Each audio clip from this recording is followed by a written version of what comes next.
Non solo Vivaldi, ma questa sera anche tanta solidarietà. Questo progetto è nato in collaborazione tra Casamere dell'Aide e Cooperativa La Rete per creare una stanza Snowsland e per creare un progetto, il nostro primo concerto di solidarietà per i nostri ragazzi disabili.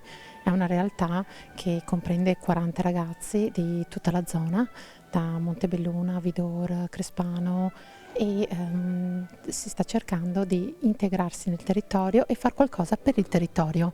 Sì, il progetto sarà rivolto ad una stanza che faremo al secondo piano della struttura, una stanza Snowsland, sono delle stanze che esistono in Nord Europa, vengono usate sia per gli anziani ma anche per la disabilità e tranquillizzano le persone, sono dotate di un letto ad acqua e quindi oggi è uno fra i vari eventi che abbiamo iniziato durante l'estate, si chiuderà il 23 con una cena di gala, di solidarietà per far sì che questa stanza si realizzi e poi vi aspettiamo all'apertura.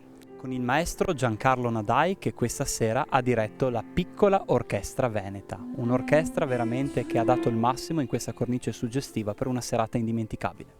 Beh, noi siamo felicissimi di aver suonato in un'abbazia, in questo posto veramente meraviglioso, forse uno dei migliori della nostra carriera. Il prossimo anno compiremo 20 anni, sarà il nostro ventennale e cercheremo di portare la musica nei posti più suggestivi, specialmente del patrimonio dell'UNESCO.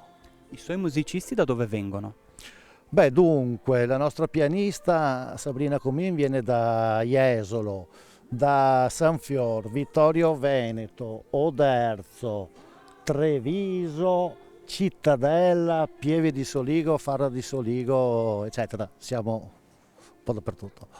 Ecco, l'emozione più grande di questa sera? Ma devo dire che ci sono stati diversi momenti veramente emozionanti.